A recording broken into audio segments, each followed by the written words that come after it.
Hello para investor lan pedagang sing dikasihi. Proyek karo sampean sistem Guru Markets. Kita miwiti karo informasi umum babagan perusahaan.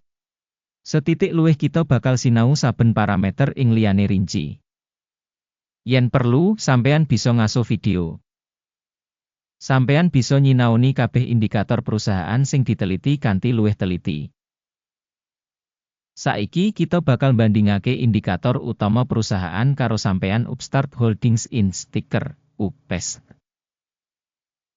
Review digawe nggunakake data saiki wiwit 03 April 2025. Miturut klasifikasi Guru Markets perusahaan Upstart Holdings Inc. kalebu subkategori Loans, 66 organisasi melu ing analisis, iki banget wakil. Goleki tabel pesenan ing mburi video. Asil kanggo perusahaan ing pitakonan, minus 7,5 saka 10 terms. Skor rata-rata kanggo subkategori punika 0,4 terms. Yen sampean katon banget wiyar, ing kabeh kita pasar saham ing agregat. Kita bakal weruh, skor rata-rata kanggo kabeh pasar saham minangka kabeh punika 1,9 terms. Marang skor minus 7,5 terms kanggo perusahaan Upstart Holdings Inc. Bandingake dinamika rega saham perusahaan Upstart Holdings Inc. lan saham subkategori. Kita bakal weruh sing liwat 12 saham sasi pungkasan Upstart Holdings Inc. nuduhake owah-owahan 80,2%. 32,1% nglawan owah-owahan rega ing subkategori. Iki ora cetha nuduhake apa-apa, nanging perlu kanggo njupuk catetan saka kasunyatan iki. Kapitalisasi pasar perusahaan Upstart Holdings Inc. punika 4,46 miliar dolar. Kapitalisasi pasar subkategori punika 242 US dolar miliar.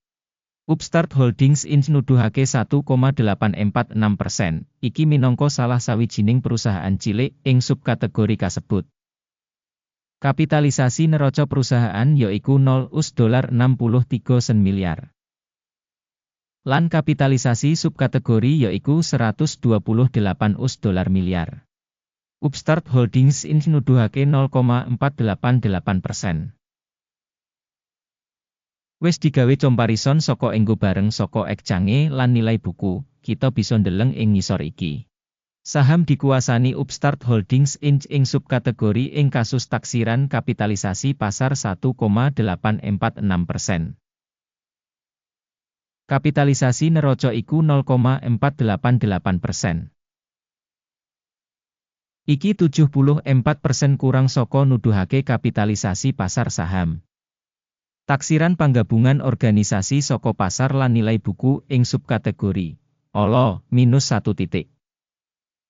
Kewajiban utang perusahaan gunggungipun 1 US dolar 52 sen miliar.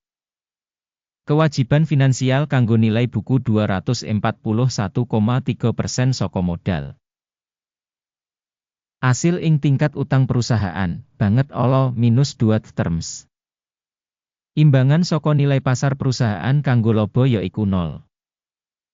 Dene rata-rata ing subkategori yaiku 19,1. Sing luwih elek tinimbang rata-rata ing subkategori. Taksiran rega saham kanggo rasio media WI ing comparison karo perusahaan ing subkategori, banget ala minus 2 terms. Media WI kanggo pungkasan 12 sasi iki minus 128 US dolar mayuta-yuta. Pangentukan digambaraken kanggo sabanjur 12 sasi ora dingerteni. Lan iki negatif kanggo perusahaan. Taksiran pratandha media WI samestine ing comparison karo ing subkategori apik 1 titik. Rasio regane kanggo revenue perusahaan yaiku 7. Rata-rata kanggo subkategori punika 1,7, kang 312% luwih dhuwur tinimbang kanggo subkategori. Taksiran rega pasar perusahaan kanggo revenue ing comparison karo pratandha ing subkategori ala minus 1 titik. Revenue kanggo pungkasan 12 sasi ana 640 US dolar mayuta-yuta. Revenue mangsa kanggo sabanjur 12 sasi ora dingerteni. Sing banget ala kanggo prospek perusahaan.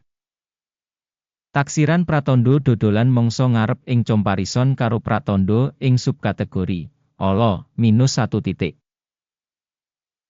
Wates dodolan -20,2%, karo rata-rata ing subkategori 8,9%. Prabdan antarane rata-rata subkategori lan kinerja perusahaan punika 29,1%. Taksiran margin dodolan dibandingake karo indikator ing subkategori, lumayan, -0,5 poin. Saham perusahaan saka jumlah karyawan ing subkategori punika 0,572%. Iki 223% kurang saka nuduhake kapitalisasi pasar. Lan iki nuduhake beda antarane nilai pasar saham saiki saka perusahaan Upstart Holdings Inc. paling kamungkinan kanggo revaluation. Jumlah ibu kutha pasar kanggo saben pegawai organisasi padha karo $3.741.000. Dene kanggo subkategori $1.160.000. Prabdan antarane rata-rata subkategori lan kinerja perusahaan punika 222,5%. Taksiran jumlah ibu kutha pasar perusahaan saben pegawai ing comparison karo pratandha ing subkategori tolerable 0 terms. Jumlah bati saben pegawai individu saka perusahaan -$107,700. Kanthi rata-rata kanggo subkategori $60,700. Lan beda antarane rata-rata kanggo subkategori lan indikator perusahaan yaiku 77%. Taksiran laba perusahaan saben pegawai dibandingake karo indikator perusahaan ing subkategori, lumayan, -0,5 poin. Jumlah revenue saben karyawan individu saka organisasi punika $534.000. Miturut subkategori $683.000. Prabdan antarane rata-rata subkategori lan kinerja perusahaan punika 28%. Ngira volume dodolan saben karyawan individu dibandingake karo pratandha perusahaan ing subkategori tolerable -0,5 poin.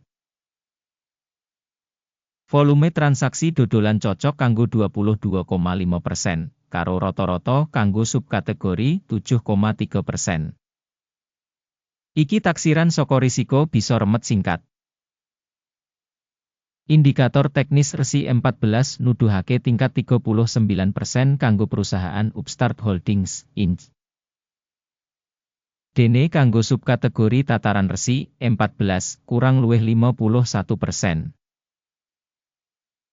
Duweni potensi enggo bareng saka subkategori sing rega luwih saka Upstart Holdings Inc. Rega saham perusahaan saiki udakara $47.64. Perkiraan rega konsensus kanggo saham perusahaan iku kira-kira $76.44. Prabdan antarane prakiraan nyoto lan ramalan konsensus kira-kira 60%. Ayo menyang meja pesenan, sing kasedya kanggo sampean, link ing komentar pinet.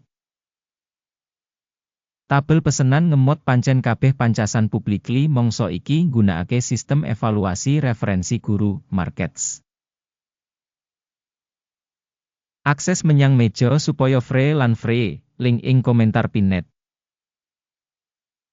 Minangka asil saka regane sekuritase perusahaan Upstart Holdings Inc. Sistem penilaian informasi lan referensi guru, markets kaputusan digawe. Buka order kanggo tiba ing rega $47.63 saben saham.